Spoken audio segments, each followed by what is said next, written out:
믿음이 떨어지지 않기를 이라는 제목으로 하나님의 말씀 함께 나누도록 하겠습니다. 오늘 주님의 기도가 나와요.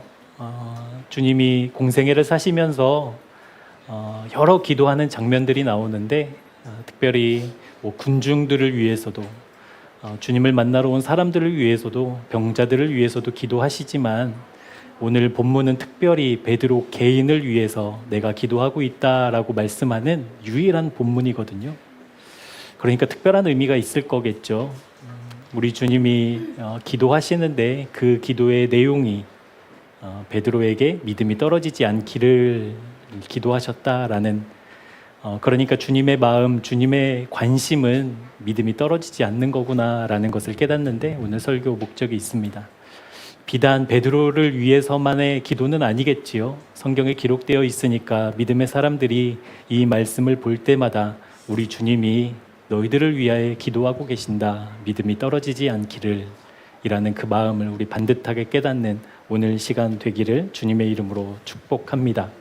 주님의 마음을 봤다라고 한다면 이것이 우리의 기도이고 또 소망 되겠지요. 그래서 주님 앞에서 여러분들이 일상을 살면서 주님, 내 믿음 떨어질 수 없습니다, 결코 그렇게 내버려둘 수 없습니다 라고 담대히 선포하며 또 사모하고 기도하게 하는데 오늘 1차적인 설교 목적이 있습니다. 믿음이 떨어지는 여러 가지 상황들을 만나잖아요. 여러 가지 일들을 만나잖아요. 믿음이 떨어지게 만드는 그런 사람들을 만나잖아요. 그때 어떻게 해야 되나, 우리가 어떻게 대처하고 어떻게 우리의 믿음이 떨어지지 않게 해야 되는 것인가, 그 길이 있다라는 것 우리 분명하게 보고요. 또 그 길로 나아가 우리 믿음 떨어지지 않는 한 주 되게 하는데 오늘 설교의 목적이 있습니다. 사랑하는 교회에 그리고 주님의 사람들에게 하나님께서 오늘 말씀을 통해서 우리의 믿음이 주님 앞에서 떨어지지 않고 아름답게 꽃 피우는 그 은혜가 우리 모두에게, 우리 모두의 마음에 부어지기를 예수 그리스도의 이름으로 축복합니다. 우리 그렇게 인사하시죠. 믿음 떨어지면 안 돼요. 이렇게 믿음 떨어지면 안 돼요. 믿음 떨어질 수 없습니다. 왜 웃으셔요? 조심하라고. 늘 조심해야죠. 늘 조심해야죠. 우리. 믿음 떨어지면 안 돼요, 여러분. 아멘 하세요. 정말이에요. 믿음 떨어지면 안 돼요. 이건 생명의 문제이기 때문에 그렇거든요. 네, 참 안타까운 것은 내가 교회 다니고 예배 빠지지 않고 헌금하고 봉사한다고 내 믿음이 붙어 있다라고 착각하는 게 큰 저주더라고요. 우리 정직하게 우리의 마음을 하나님 앞에서 이렇게 펼쳐놓고 가리는 것 없이 또 감추는 것 없이 내 마음이 이랬구나라는 것 깨닫는다면 그것이 정말 큰 은혜라는 거 우리 알잖아요. 그러니까 내 마음이 그렇지 않기 때문에 다시 돌이키는 것이 놀라운 은혜라는 것, 우리 그 은혜 함께 누렸으면 좋겠습니다. 여러분에게 먼저 한 가지 좀 질문을 드려볼게요. 여러분 믿음 있으시잖아요. 왜 눈동자가 왔다 갔다 하셔요? 우리 믿음이 있거든요. 여러분이 가진 믿음은 어떤 거예요? 우리 중에는 이제 믿음을 위해서 기도하시는 분들도 계시거든요. 분명히 기도하실 거예요. 하나님, 나에게 믿음 주세요. 하나님, 나야 믿음 강해지고 싶어요. 하나님, 믿음, 더 깊은 믿음 허락해 주세요. 이런 기도하실 텐데 그렇게 구하는 그 믿음이 무엇이냐는 거예요. 대답 안 하실 줄 알았어요. 하나님 신뢰하는 거 맞죠? 믿음이 두루뭉실해서는 안 돼요, 여러분. 왜냐하면요, 우리가 살잖아요. 그러니까 믿음이 있어도 살고 믿음이 없어도 살거든요. 근데 믿음이 두루뭉실하고 이렇게 추상적이라고 한다면 실제 내가 일상을 살아갈 때 이것이 내가 믿음으로 사는 건지 내 의지로 사는 건지가 불분명하다라는 거예요. 그래서 믿음을 이렇게 규정하고 진술하는 게 되게 중요하거든요. 오늘 그것을 좀 먼저 정의하고 말씀을 좀 시작하려고 합니다. 우리가 좋은 믿음이라고 이야기하고 또 때로는 약한 믿음이라고 이야기도 하지요. 그 기준이 무엇이죠, 여러분? 누구는 참 좋은 믿음 가졌어. 저 사람의 믿음은 조금 아직 약해 라고 했을 때 그 기준이 있을 거 아니에요. 그 기준을 좀 세우고 넘어가도록 하겠습니다. 먼저 우리가 말씀을 한 구절 좀 찾아볼 텐데요. 에베소서 2장 8절에서 10절까지 말씀을 우리 같이 합독해 보도록 하겠습니다. 시작.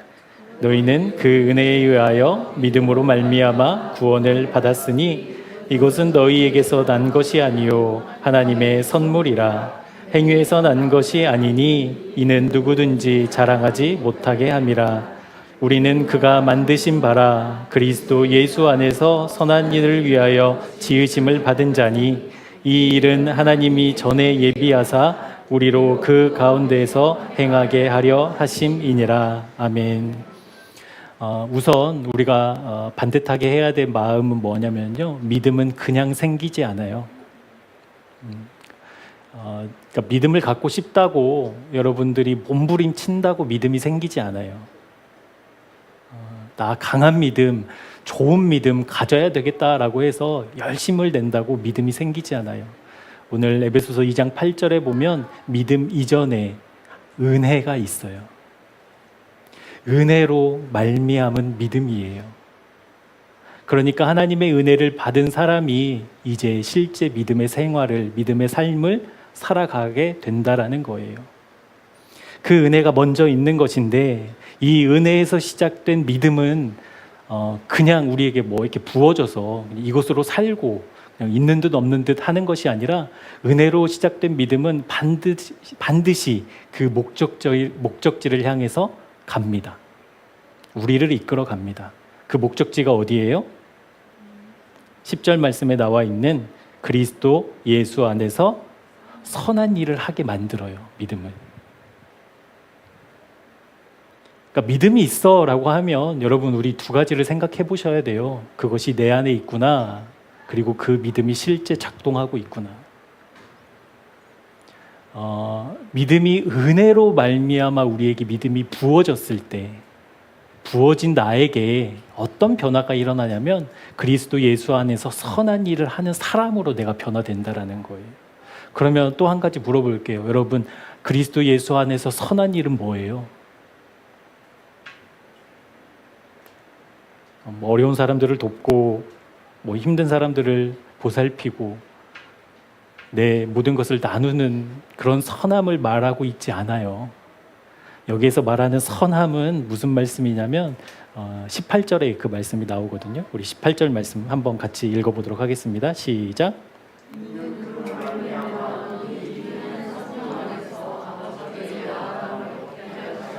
아멘. 하나님 안에서 우리에게 은혜로 믿음을 주시고 그 믿음을 주신 우리가 이제 하나님의 그 선한 일을 감당하게 되는데 그 하나님의 선한 일은 무엇이냐면 하나님께 나아가는 겁니다.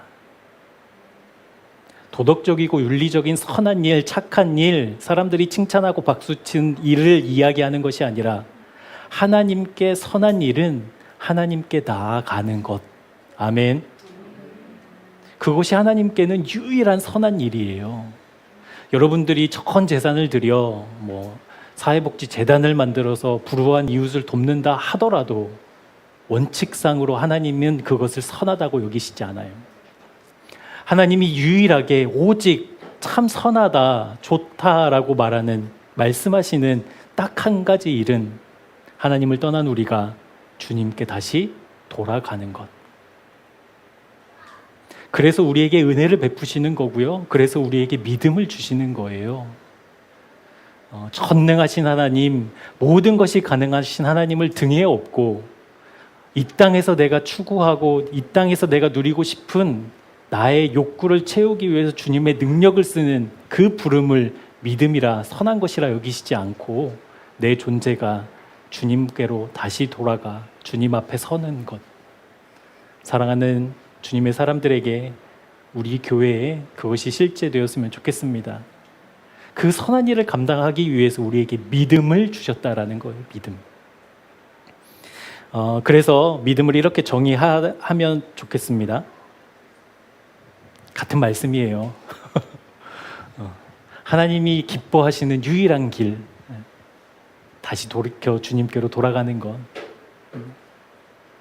빨리 적으셔요. 에스겔 33장 11절 말씀. 하나님께로 돌아가는 것, 그것이 하나님이 선하다, 좋다라고 여기는 유일한 길이라는 것. 그래서 우리 믿음을 이렇게 정의하도록 하겠습니다. 믿음은 무엇이냐? 누군가가 물어본다면 하나님께 나아가는 힘입니다라는 것. 하나님께 나아가는 힘. 그 믿음이 우리 안에서 작동해서 무슨 일을 하게 하냐면 하나님께 나아가게 만든다는 거예요. 하나님께 나아가게 만든다.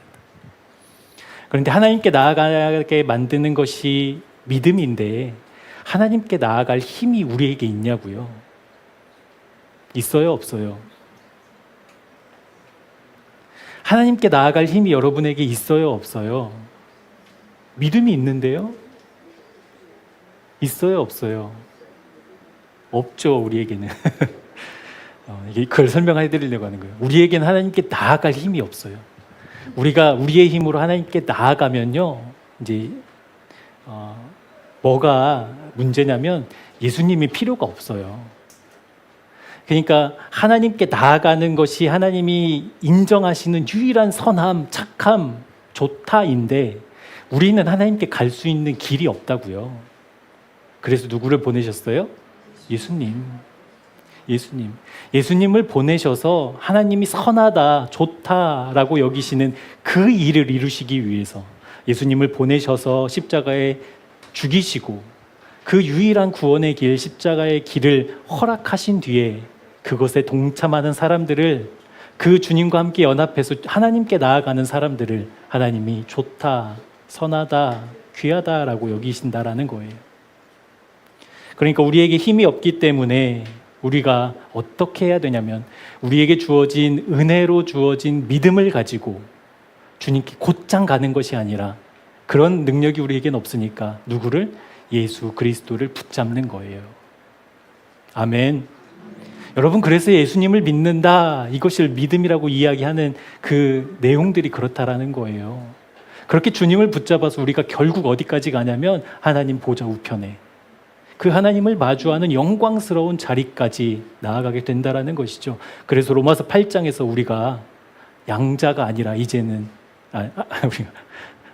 우리가 제가 잠깐 헷갈렸는데, 하나님의 양자가 되어서 하나님을 누구라고 불러요? 이제 아바, 아버지라고 부르잖아요.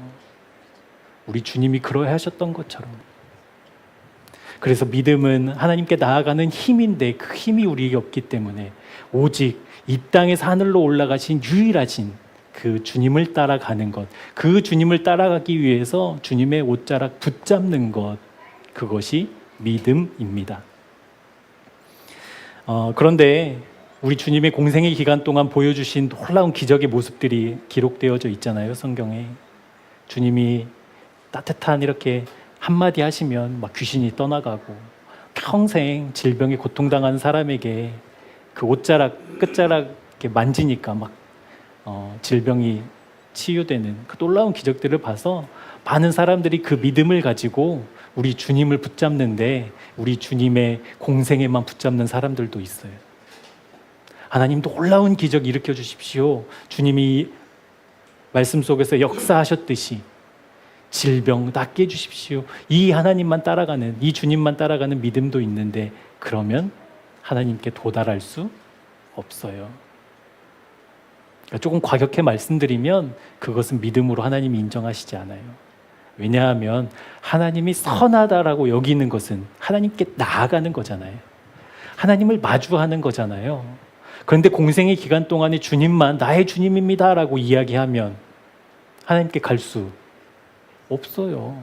공생애를 통해서 우리 주님이 십자가에서 죽으실 뿐만 아니라 부활하셨고, 부활하실 뿐만 아니라 승천하셔서 하나님 보좌 우편까지 가시잖아요.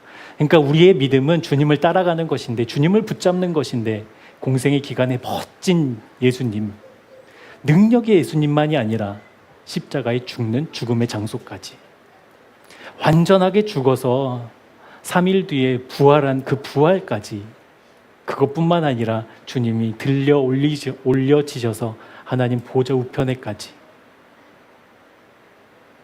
우리의 믿음은 그것을 다 붙잡는 것, 그것이 믿음이라는 겁니다. 근데 사람들이 그것까지 쫓아가는 걸 싫어해요. 우리 교회에서 계속 죽어야 된다고 죽어야 된다고, 새생명교회인데 왜 죽으라고 하냐고. 죽어야 된다고 얘기하지만 여러분 그 죽음을 따라가는 게 믿음이라니까요. 아멘. 여러분 거기까지 가셔야 돼요. 십자가에서 주님과 함께 연합해서 거기에서 이 땅에 고정된 내 옛사람을 다 죽음으로 넘기고 이제 부활해서 나도 주님과 함께 옛사람이 죽은 나로 머무는 것이 아니라 다시 부활해서 새 사람을 입어 그 주님과 함께 하나님을 마주하는 그 자리까지 가는 것, 그것이 믿음의 실제입니다. 그러면 주님을 붙잡고 주님을 또 사모도 해야 되겠고 그 주님을 사랑도 해야 되겠고 이 모든 은혜로부터 부어진 믿음이 활동하는 장소가 있어요. 그 장소가 어디예요? 믿음이 활동하는 장소. 마음.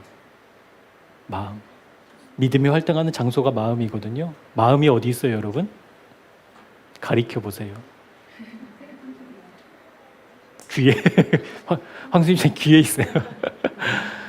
그 마음이 활동하잖아요. 근데 우리 안에 분명히 있거든요. 어딘지는 몰라요. 우리 존재 그냥 안에 있어요. 우리 존재 안에 있어요.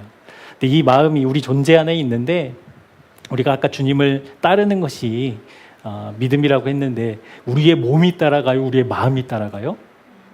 마음이 따라가요. 우리 몸이 주님을 따라가다가 십자가에서 죽어버리면 안 되잖아요, 이제.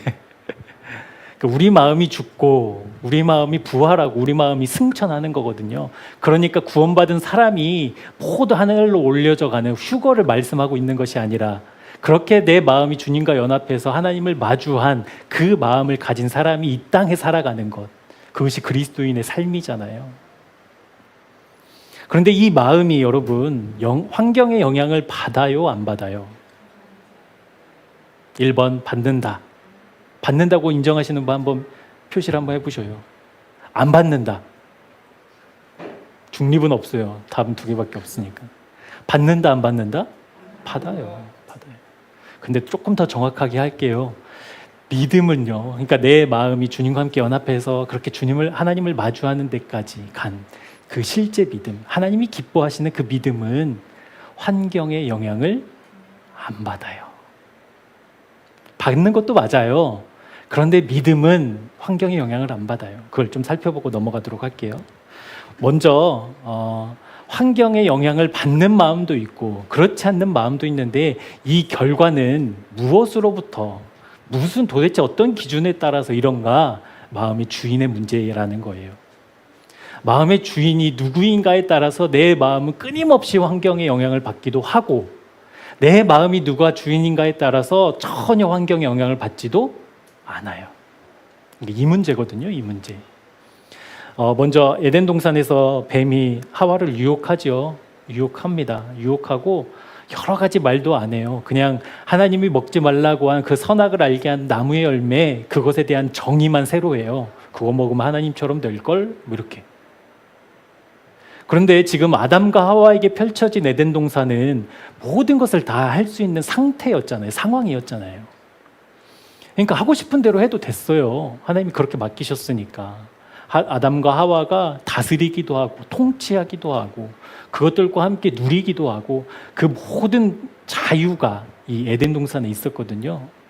그런데 그 뱀의 한마디, 하나님처럼 될걸? 될 수 있을걸? 그걸 싫어하셔서 못 먹게 하신 걸걸? 이 한마디에 아담과 하와가 자기에게 허락된 모든 자유를 바꿔치기 하잖아요.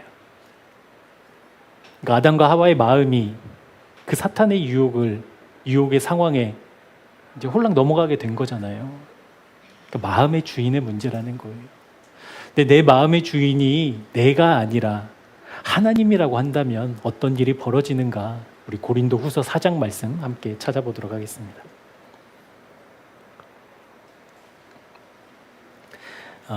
이 말씀도 중요한 말씀이니까 우리 같이 한번 합독하도록 할게요. 시작.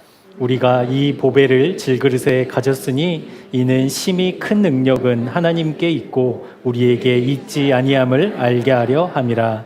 우리가 사방으로 우겨쌈을 당하여도 쌓이지 아니하며 답답한 일을 당하여도 낙심하지 아니하며 박해를 받아도 버림받지 아니하며 거꾸러뜨림을 당하여도 망하지 아니하고 우리가 항상 예수의 죽음을 몸에 짊어짐은 예수의 생명이 또한 우리 몸에 나타나게 하려 함이라. 우리 살아있는 자가 항상 예수를 위하여 죽음에 넘겨짐은 예수의 생명이 또한 우리 죽을 육체에 나타나게 하려 함이라. 아멘. 여러분, 환경의 마음이 영향을 받는다라고 하면 오늘 여기서 말하고 있는 사방으로 우겨쌈을 당하고 거꾸로뜨림을 당하면 망한 거잖아요. 그렇죠? 여러분들 음해하는 사람들이 한 명만 내 곁에 있어도 괴로워서 못 살잖아요.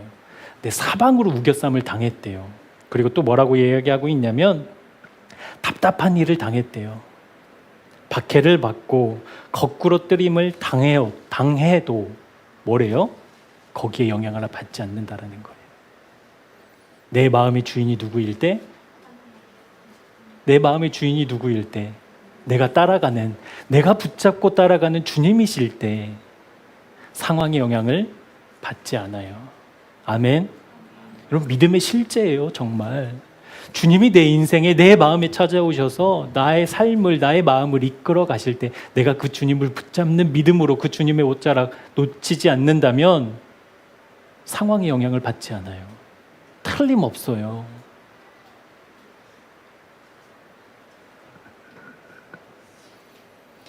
내 안에 있는 이 마음의 주인이 내가 아닐 때에만 그 상황을 뛰어넘는 믿음의 실제를 경험하게 됩니다. 사랑하는 여러분, 그 믿음 우리 사모했으면 좋겠어요. 그냥 어려움이 있을 때 해결하는 슈퍼맨 같은 하나님 말고, 그런 하나님 말고요.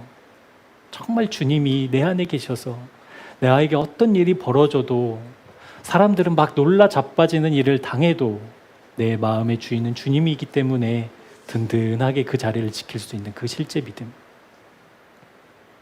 그런데 여러분, 이것이 우리의 노력으로 된 것이 아니에요. 여러분이 잘나서가 아니에요. 우리는 자격이 없어요. 실력이 없어요. 우리는 감히 하나님을 향한 그 믿음을 받을 만한 그릇도 없어요. 그런데 우리에게 은혜를 베푸셨다고 했잖아요. 그 은혜가 뭔지 고린도서 4장 6절에 나옵니다. 우리 말씀도 같이 한번 읽어볼게요. 시작.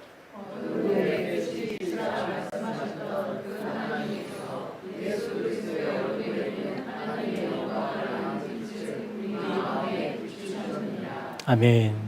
이것이 우리가 받은 은혜라는 거예요. 우리는 흑암 가운데 살기 때문에 하나님을 볼 수 없어요. 깜깜하니까 의식하지도 못하고 인식하지도 못해요. 그런데 우리에게 은혜로 하나님을 아는 영광의 빛이 임했다라는 거예요. 그 영광의 빛이 임해서 이제 주님을 알아봐요. 주님이 계시구나. 주님이 우리의 마음을 사로잡으셔서 하나님께로 인도하시는 그 놀라운 은혜의 길을 열어주신 거구나. 그 주님, 나의 주님이면 좋겠다. 나의 주님이 실제되었으면 좋겠다. 하나님의 영광의 빛이 우리에게 비춰진 증거라는 거예요. 우리 꼭 경험하자고요? 싫어요? 싫으셔요? 꼭 경험해야죠. 그 영광의 빛이 우리에게 이미 임했어요. 그래서 이제 주님이 계시는구나. 이 땅의 삶이 다가 아니구나. 우리는 반드시 하나님 앞으로 가는 놀라운 복된 인생이 되는구나. 이걸 의식하게 된다는 거예요. 그런데 이 마음이 하나님이 주인이신 게 너무 분명한데 그 자리를 하나님께서 되찾으셔야 되겠다고. 그것이 지금 너희들의 마음이 주인이 내가 아니구나. 그래서 하나님이 막 우리를 두드려 패서 그 마음을 받으시는 하나님이 아니라, 하나님은 우리에게 무엇을 주시냐면 자원하는 마음을 주셔요. 기꺼이 내 마음을 드리기를. 그러니까 우리 하나님은 빼앗는 하나님 아니시거든요. 하나님께서 우리가 하나님께 내 마음을 드립니다. 그 영광의 빛이 보였기 때문에, 하나님이 실제라는 것을 이제 알았기 때문에 그 믿음의 반응으로 하나님 내 마음 주님께 드립니다 라고 하는 순종과 자원을 하나님은 기다리고 계십니다. 그래서 은혜를 받은 사람, 그래서 은혜로 시작된 그 믿음이 그 사람 마음 가운데 있는 사람은 이렇게 기도하겠죠. 잠언 23장 26절 말씀. 이 하나님의 마음을 위해서 기도합니다. 주님, 내 마음을 주님께 드려야 되는데, 또 상황에, 문제에 내 마음을 빼앗겨 버려서 주님께 드릴 마음이 없어요. 주님, 어떻게 하면 좋아요, 이 마음? 주님은 조금이고 이 세상이 대부분인 내 마음 하나님 어떻게 해요? 주님, 내 마음 받기 원하시는데 가슴을 치며 때로는 눈물을 흘리며 때로는 소리를 지르며 주님께 탄원한다라는 거예요. 이 믿음의 기도가 있어요. 내 마음을 원하시는구나. 그렇다면 여러분, 믿음이 떨어진다라는 말씀의 의미가 이제 조금 선명해지겠지요. 믿음은 하나님께 나아가는 힘인데 그 나아가는 힘이 우리에게는 없으니 우리 주님을 붙잡고 주님을 의지해서 그 주님과 함께 주님이 인도하시고 이끄시는 대로 어디까지? 하나님 마주하는 자리까지 나아가게 하는 것.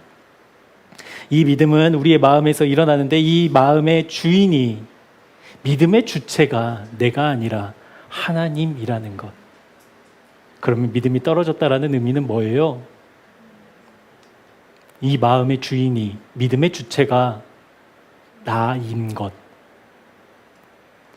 이 마음을 내가 좀 어떻게 해보려고 하는 것, 이 믿음을 내가 좀 어떻게 써보려고 하는 것, 그것이 믿음이 떨어진 증거라는 거예요. 다른 거 아니에요. 내가 주인 되려고 하는 게 믿음이 떨어진 거예요. 우리 주님이 지금 그것을 위해서 기도하고 계신다라는 것이죠.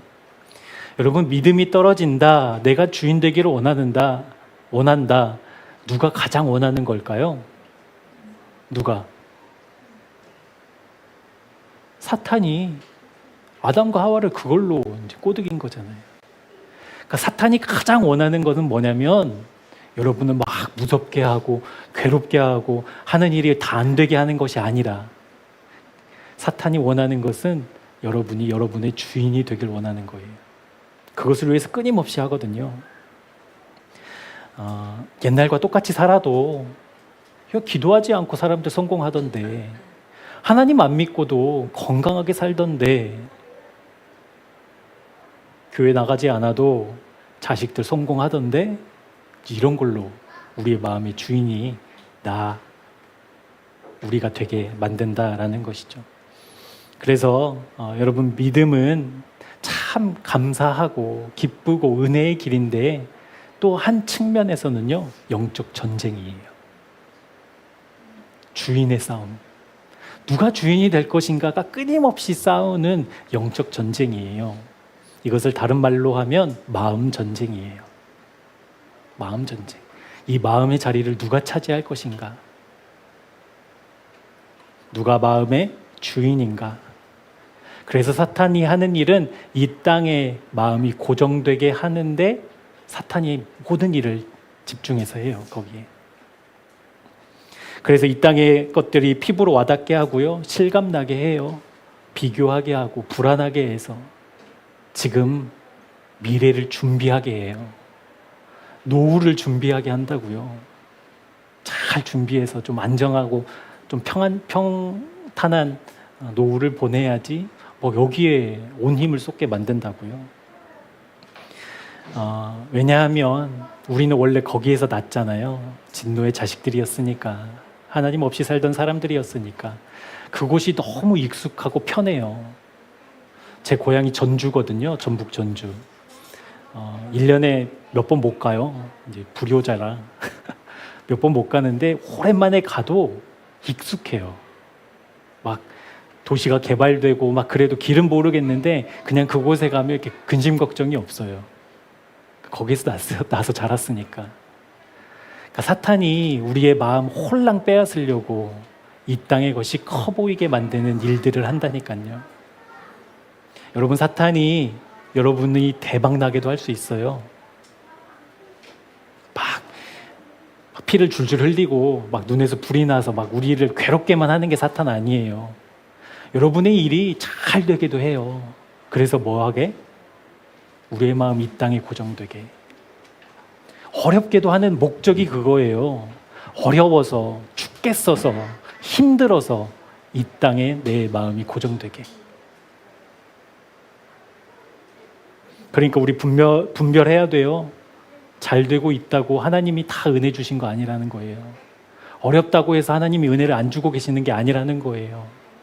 내 마음이 어디를 향하게 하는가. 지금 이 상황이 내 마음이 이 땅으로 향하게 있다라고 하면 그건 사탄의 역사예요. 근데 괴로워도, 사방으로 우겨쌈을 당하여도, 거꾸러뜨림을 당해도, 답답한 일을 당해도 내 마음이 주님을 바라보고 있다면 그건 은혜예요. 우리 그거 분별하자고요. 분별하자고요. 지금 제자들이 예수님과 함께 십자가를 앞두시고 십자가의 고난과 그 구원에 대해서 말씀하고 계실 때 제자들이 보인 모습이 있었습니다. 이 마음 전쟁. 누가 주인인가? 무슨 이야기들을 하고 있냐면 베드로를 비롯한 제자들이 지금 예수님은 하늘의 이야기, 생명을 이야기하고 계시는데 제자들은 지금 이 땅에서 누가 크냐 이 다툼을 하고 있는 거예요. 원어를 찾아보니까 참 이거에 맞더라고요. 누가 크냐라는 그 헬라어 원문의 의미는 존재감이에요. 존재감. 지금 예수님을 두고 누가 이 땅에서 존재감이 큰지를 다투고 있다고요. 그러니까 얼마나 여러분 한 공간에 있어도 이렇게 두 마음일 수 있냐고요. 그러니까 마음은 시간과 공간을 초월하는 게 정말 맞아요. 주님이 내 옆에 계셔도 내 마음이 이 땅을 고정하고 있다면 이 땅에서의 존재감을 찾는 것이 우리라니까요. 그러니까 이 땅에서의 존재감이 누가 크냐 막 도토리 키재기를 막 하고 있는 거예요. 그러니까 그것을 다투었대요. 그러니까 얼마나 치열하게, 얼마나 서로 따져가면서 그 이야기를 하고 있었겠어요. 이 존재감을 갖고 있는 그 존재감을 확인하고 싶어 다투는 그 제자들을 보면서 사탄이 얼마나 통쾌했을까요, 여러분? 예수님의 제자들인데 거기에서 막 이 땅의 존재감을 찾고 있으니 사탄이 얼마나 흐뭇했겠어요. 그래서 사탄이 하나님께 이렇게 요구합니다. 주님, 제가 저들의 믿음을 한번 키질해보겠다고, 타작질해보겠다고, 알곡과 가라지인지 분별해보겠다고 주님께 요구해요. 그때 우리 주님의 대답이 32절에 나와 있습니다. 우리 같이 한번 읽어보도록 할게요. 시작. 그러나 내가 너를 위하여 내 믿음이 떨어지지 않기를 기도하였느니 너는 돌이킨 후에 내 형제를 굳게 하라. 우리 주님께서 기도하실 만큼 마음의 주인이 바뀌는 것, 믿음이 떨어지는 것, 그것을 경계하고 계셔요. 여기서 우리 두 가지 메시지를 좀 살펴보고 말씀을 마치려고 합니다. 첫 번째, 우리 주님이 사탄의 그 키질 앞에서 기도하시잖아요. 너희들 믿음이 떨어지면 안 돼. 믿음이 떨어질 수 없지. 내가 그것을 위해서 기도해 라고 이야기하실 때 그 의미가, 첫 번째 의미는 믿음이 떨어지려고 하는 상황들이 있잖아요. 우리 여러 가지 상황들이 있고 각자가 다 갖고 있는 그런 상황들이 있는데 이 믿음을 떨어뜨리는 상황을 주목하지 않아야 된다는 거예요. 이 기도를 통해서 우리가 그걸 배울 수 있어요. 사랑하는 여러분에게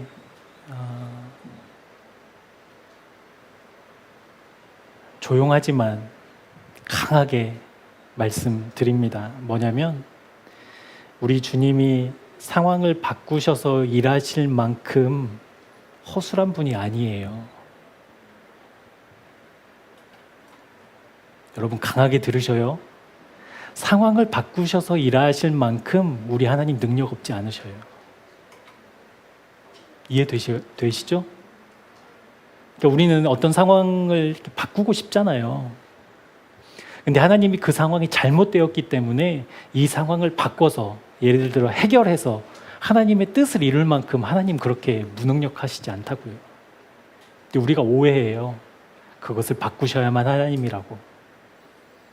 오해만 하면 다행이죠. 협박하잖아요. 막 하나님 협박하잖아요. 안 바꿔주면 하나님 안 믿어버려요. 막 이러면서. 하나님은 상황을 바꾸셔서 일할 만큼 나약한 분 아니셔요. 그래서 우리가 상황을 주목하지 않는 거예요.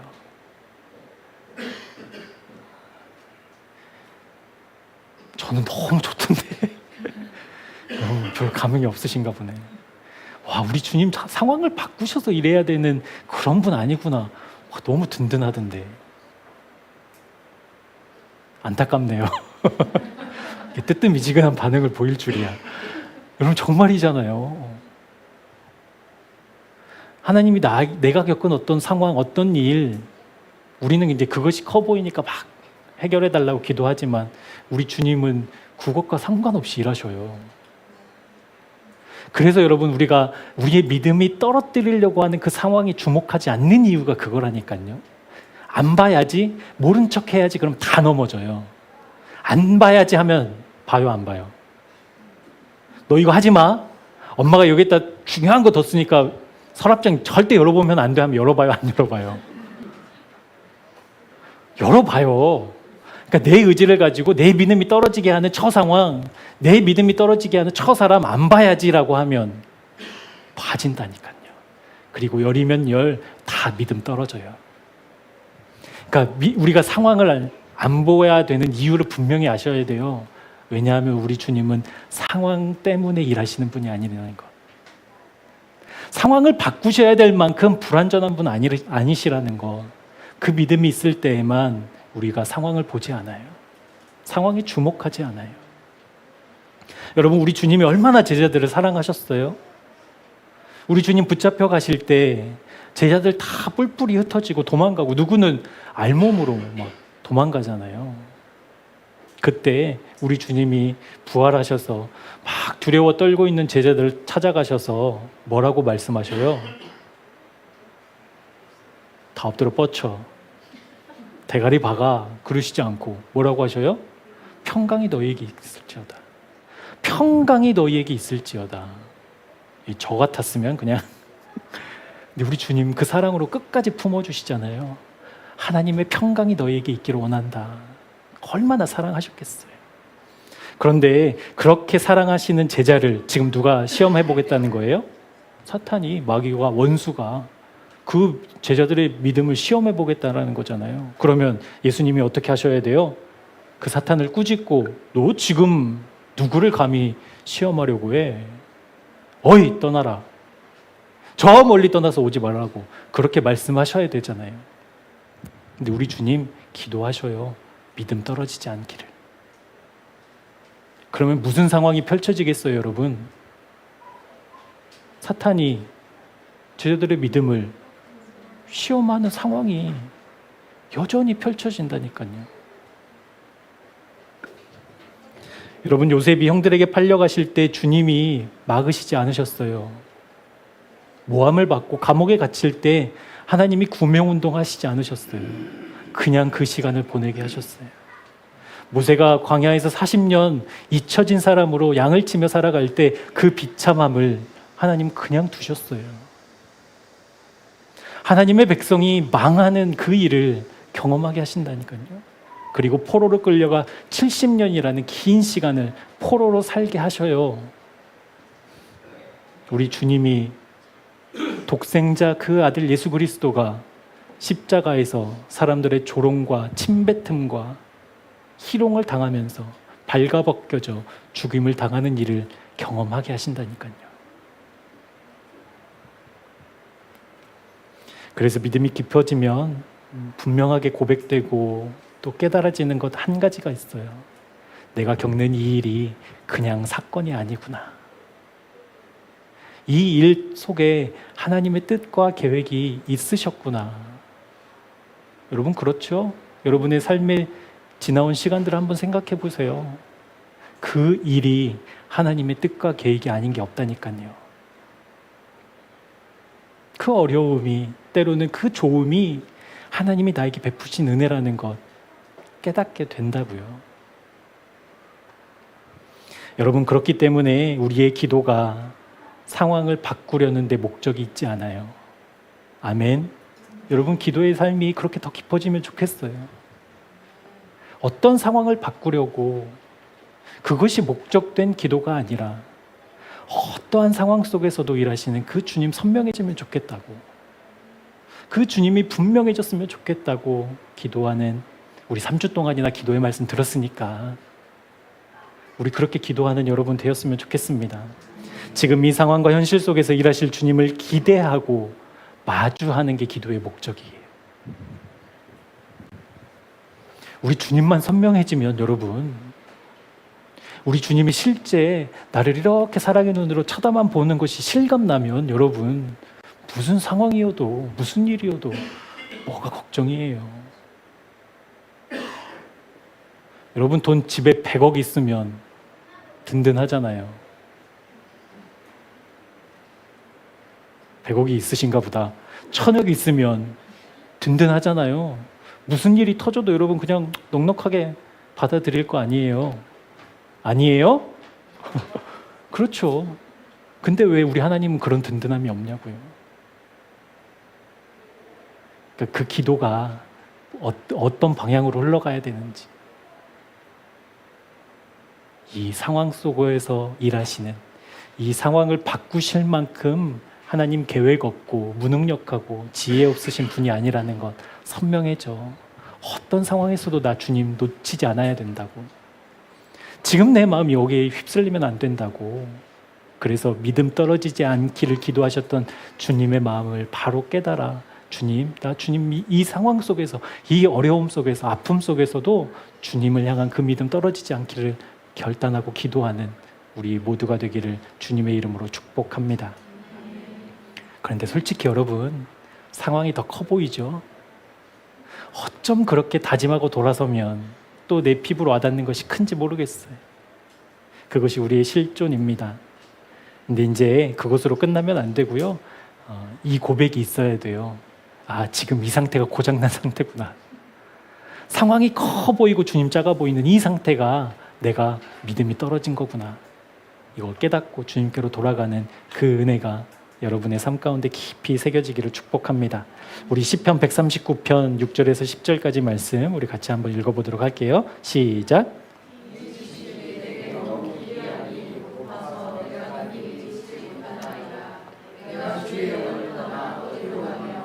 주의 앞에서 어디로 피하리이까? 내가 하늘에 올라갈지라도 거기 계시며 수월에 내 자리를 펼지라도 거기 계시니이다. 내가 새벽 날개를 치며 바다 끝에 가서 거주할지라도 거기서도 주의 손이 나를 인도하시며 주의 오른손이 나를 붙드시리이다. 아멘. 내가 어떤 상황 어디에 거할지라도 그곳에 계시는 하나님, 그 하나님이 보이지 않을 때 주님, 분명히 이 상황 속에서도 함께 하시는 주님이실 텐데 왜 보이지 않아요?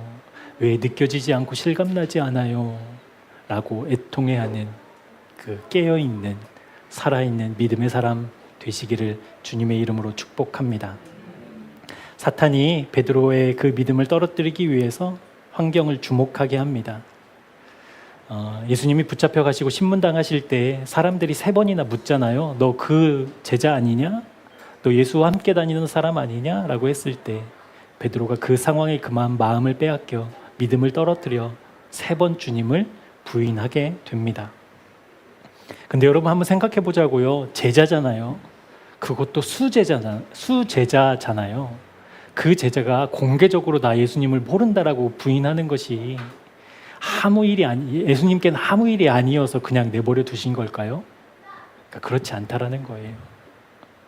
그러한 상황 속에서 일하시는 분. 그러니까 상황을 바꿔서 일하시는 하나님이 아니라 그 상황 속에서 역사하시는 하나님. 그렇기 때문에 우리가 주목할 것은 이 상황이 아니라 오늘 시편 기자의 말씀처럼 내가 하늘에 있을지라도 바다 끝에 거주할지라도 거기서 계신 하나님을 발견하는 믿음의 눈이 활짝 열리기를 주님의 이름으로 축복합니다. 요한복음 21장에 보면 우리 주님이 부활하시고 3번째 제자들을 찾아가시는 모습이 나와요. 그때가 어떤 상황이냐면 제자들이 부활하신 주님을 봤음에도 불구하고 다시 생업으로 돌아가거든요. 베드로가 고기나 잡으러 가야지라고 했다가 제자들이 막 우르르 모여서 이제 같이 고기를 잡으러 가는 그때에 주님이 찾아오셔요. 근데 요한이 21장에서 특별한 장면을 하나 묘사하거든요. 그게 뭐냐면 요한복음 21장 9절에 보면 숯불 앞에서 주님이 베드로를 부르셔요. 이 숯불에 특별한 의미가 있거든요. 우리 주님이 부인당한, 그러니까 베드로가 3번이나 주님을 모른다고 했던 그 장소가 어디냐면 숯불 앞이었어요. 거기에서 이제 추워서 막 사람들이 모여 있으니까 그 불에 이제 얼굴을 본 거잖아요. 그래서 그렇게 그 숯불 앞에서 주님이 다시 베드로를 부르셔요. 그리고 3번이나 부인했던 베드로에게 좀 어쩌면 좀 잔인하게도 보이지만 3번 똑같이 물으셔요. 네가 나를 사랑하느냐? 네가 나를 사랑하느냐? 네가 나를 사랑하느냐? 주님이 능력이 없으셔서 3번 부인 당함을 당한 게 아니라 그 3번 부인한 비참한 상황 속에서 역사하신 주님께서 그 상황을 다 겪으시면서 우리 베드로에게 다시 위대한 생명의 사명을 허락하시거든요. 내 양을 먹이라고, 내 양을 치라고, 내 양을 먹이라고. 그러니까 여러분, 우리가 상황에 주목하지 않아야 될 이유가 너무 분명해요. 여러분이 당하는 그 어떤 상황도 하나님이 모르시지 않으셔요. 그 상황도 하나님 밖에 있는 거 하나도 없어요. 그러니까 우리가 주목할 것은 그 상황이 아니라, 그 상태가 아니라 그곳에 계신 주님이어야 합니다. 반드시 그렇습니다.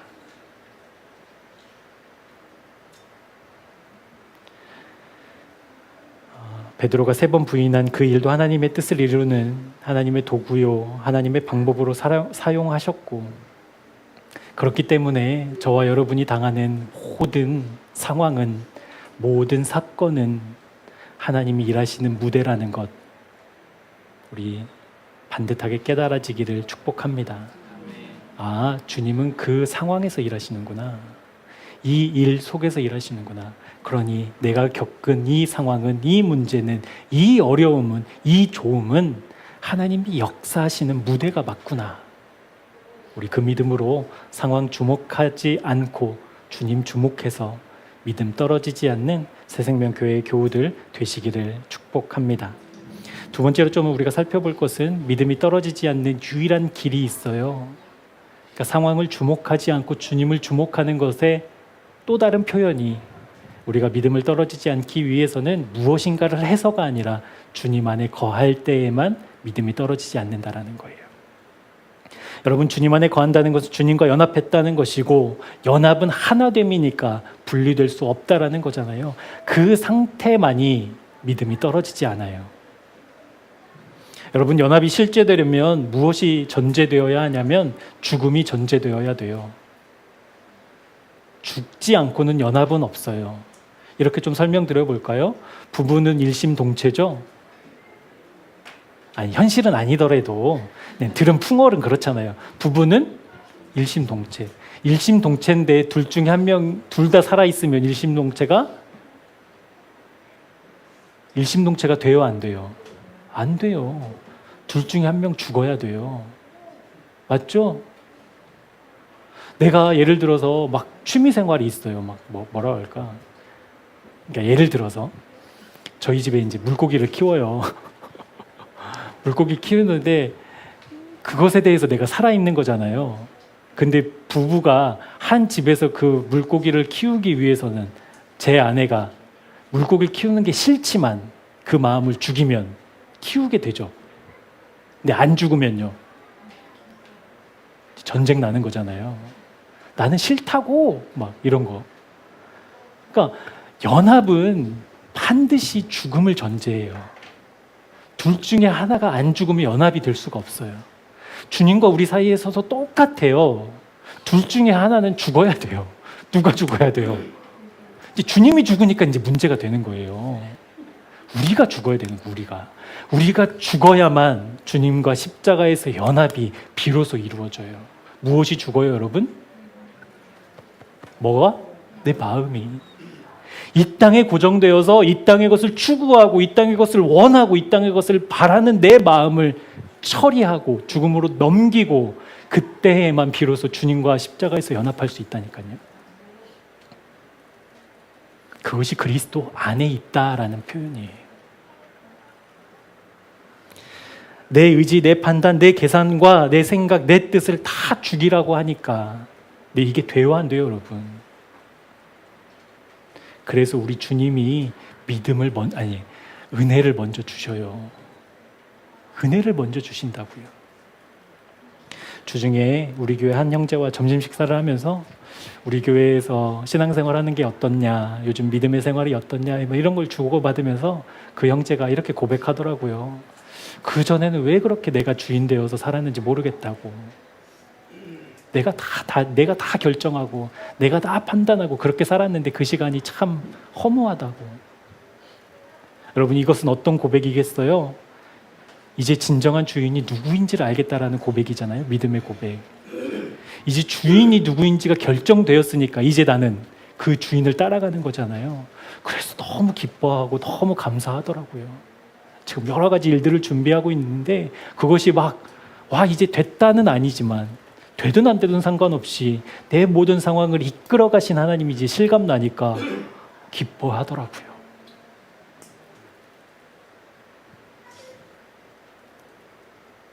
여러분, 이유는 딱 하나였어요. 그 형제 보면 제가 참 이쁘거든요. 그러니까 저보다 어리니까 그냥 이뻐해요.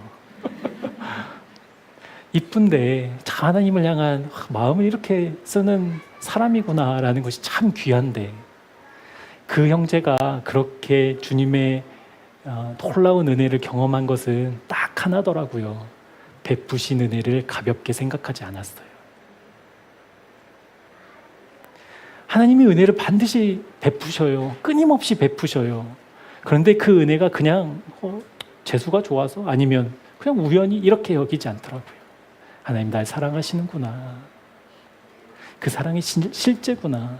그러니까 그 은혜를 가볍게 흘려보내지 않으니까 그 고백을 하더라고요. 사랑하는 여러분 주님 안에 거하시기를 원하시죠? 원하시죠? 정말 원하시죠? 근데 여러분 그거 아셔요? 여러분이 주님 안에 거하기를 원하는 것보다 우리 주님이 여러분 안에 거하기를 더 원하셔요. 더욱 원하셔요. 그런데 여러분, 십자가에서 주님과 연합되는 그 사실, 주님 안에 거하는, 그래서 주님이 그렇게 우리 안에 거하기를 원하시는데 근데 그게 왜 잘 안 될까요? 딱 한 가지 이유가 있습니다. 은혜가 그냥 지나치기 때문에 그래요. 은혜가 가볍기 때문에 그래요. 은혜보다 더 귀한 것들이 여전히 내 삶 속에 있기 때문에 그래요. 그래서 하나님이 베푸신 은혜가 다 뒤로 우선순위에서 밀려나 지금 당장 급한 거, 지금 당장 해결돼야 될 걸로 대체돼 버리면 십자가의 연합은 이루어지지 않습니다. 그 형제와 그런 이야기를 나누고 이제 사무실에서 말씀을 이렇게 묵상하다가 시편 131편 말씀이 이렇게 눈에 들어왔어요.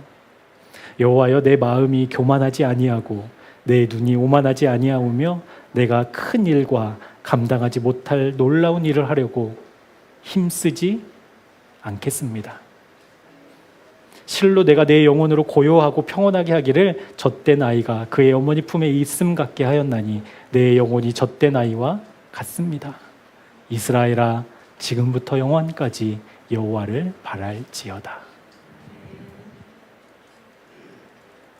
그 형제의 삶을 통해서, 그리고 우리 모두를 통해서 하나님이 이걸 우리에게 허락해 주시고 싶어 하시는구나. 젖된 아이가 엄마 품에서 완전한 안전함을 누리는 것처럼. 근데 여러분 꼭 기억하셔야 돼요.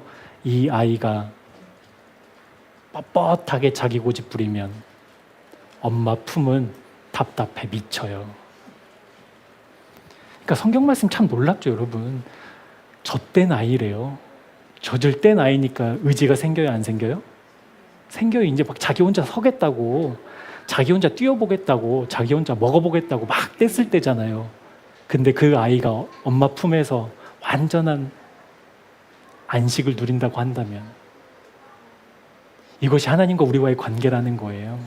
뻣뻣하게 내 생각 가지고 하나님께 나아가면 하나님 불편에 미쳐요. 하나님 답답해 미쳐요. 다 하실 수 있는 분이 왜 이 작은 일 하나 해결해 주지 않냐고 원망, 불평, 하나님 원수돼요. 그래서 죽어야만 돼요. 죽어야만 엄마 품에 안겨 완전한 그 안전한 평안함을 누릴 수 있게 돼요. 그래서 사랑하는 여러분, 누누이 말씀드리잖아요. 그 주님과 연합해야 되는 십자가가 실제되기를.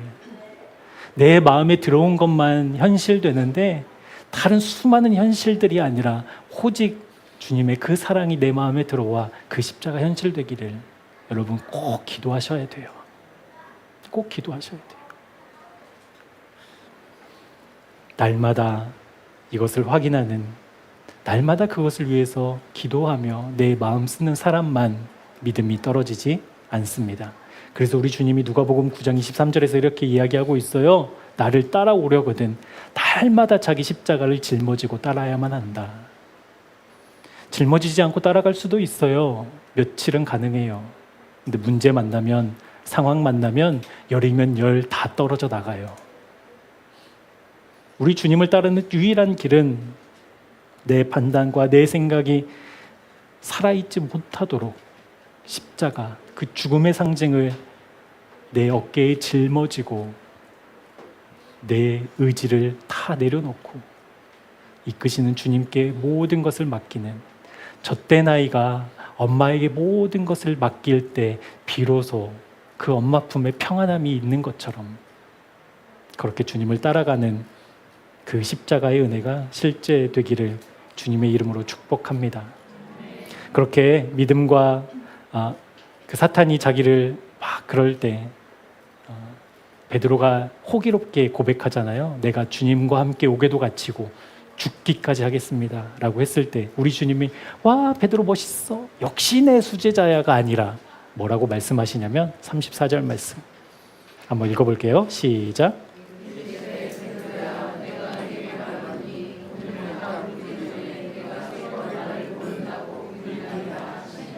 세 번 부인하는 일은 이루어져요.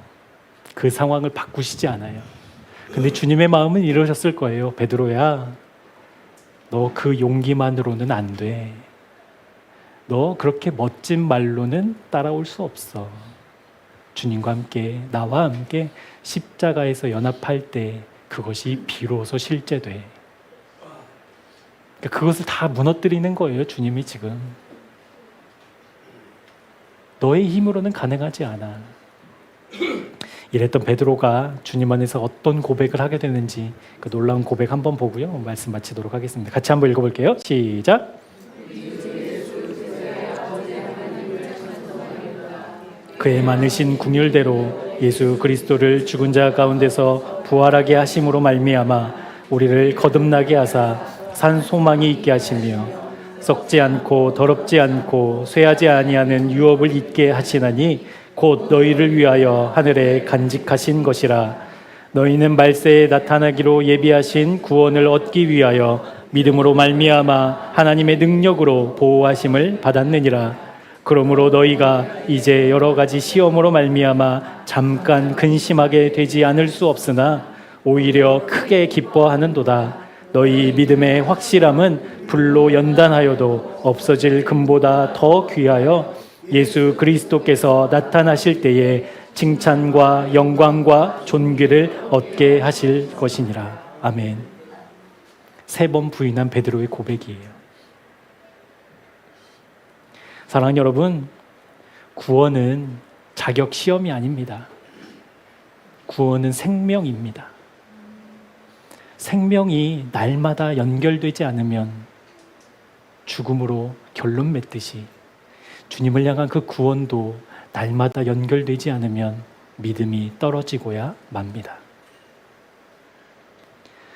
그때마다 우리 사도 베드로가 고백하고 있듯이 잠깐 우리의 마음을 뒤흔드는 일을 만날 때마다, 상황을 만날 때마다 그때 베드로를 위해서 기도했던 그리고 그 기도를 우리에게 보여주시며 너희를 위해서도 믿음이 떨어지지 않기를 기도하신 주님의 마음이 생각나. 주님, 이 상황이 아니라 주님을 주목합니다.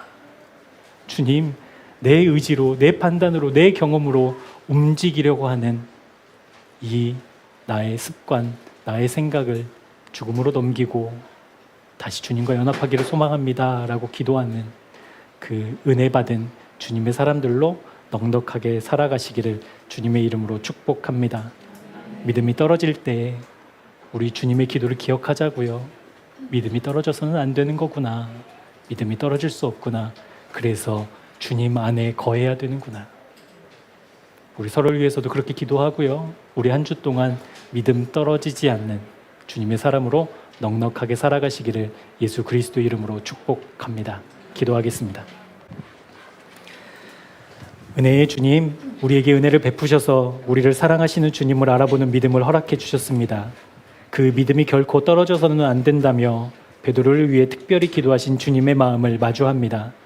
주님의 기도가 바로 우리를 향한 주님의 마음임을 반듯하게 깨달아 우리의 믿음을 떨어뜨리려는 환경과 상황이 아니라 모든 일을 통해서 흔들림 없이 말씀하신 뜻을 이루어 가시는 주님을 신뢰하는 믿음 허락해 주옵소서.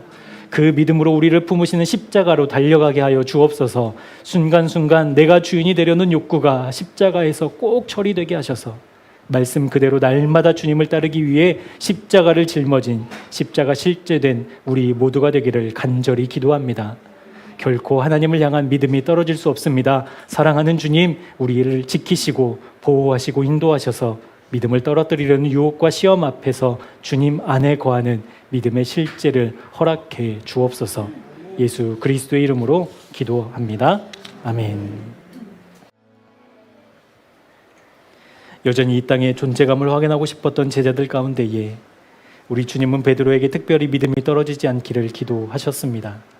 바로 이 땅을 살아가는 우리를 위한 기도셨습니다. 사랑하는 주님, 하나님을 향한 우리의 믿음 떨어뜨리려는 수많은 상황들이 있습니다. 문제들이 있습니다. 그러나 그것들 때문에 결코 우리의 믿음을 떨어뜨릴 수 없습니다. 내가 내 삶의 주인이 되는 옛 삶으로 돌아갈 수 없습니다. 그것은 멸망이요 사망이기 때문입니다.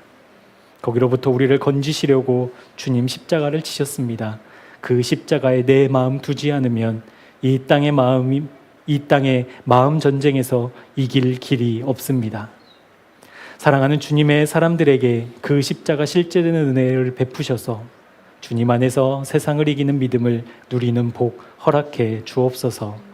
오늘 주님의 말씀을 들은 우리 모두에게 믿음이 떨어지는 것이 얼마나 끔찍한 일인지 실감나게 하셔서 주님 안에 있기를 애쓰고 훈련하는 그 마음 허락해 주옵소서.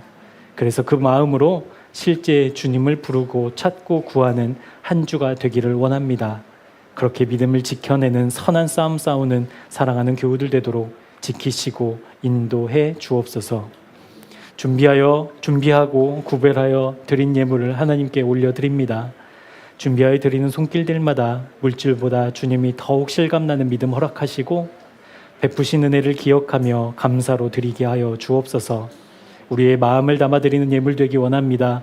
인색함으로나 계산으로 드리지 말게 하시고 모든 것의 주인 되시는 주님을 인정하는 믿음으로 드리는 예물 되게 하여 주옵소서. 주님이 그대 앞에 계셔서 그대에게 바른 길 보이시기를 바랍니다. 주님이 그대 곁에 계셔서 그대를 팔로 껴안아 지키시기를 바랍니다. 주님이 그대 뒤에 계셔서 못된 사람들의 나쁜 계획에서 그대를 보존하시기를 바랍니다. 주님이 그대 아래에 계셔서 그대가 떨어지면 받아주시고 그대를 덫에서 끄집어 내주시기 바랍니다. 주님이 그대 안에 계셔서 그대가 슬퍼할 때 그대를 위로하시기를 바랍니다. 주님이 그대의 둘레에 계셔서 남들이 그대를 덮칠 때 막아주시기를 바랍니다. 주님이 그대 위에 계셔서 그대에게 복 주시기를 바랍니다. 이처럼 그대에게 은혜로우신 하나님이 복 주시기 바랍니다. 주 예수 그리스도의 은혜와 하나님의 사랑과 성령의 사귐이 우리 모두와 함께 하기를 간절히 축원하옵나이다. 아멘.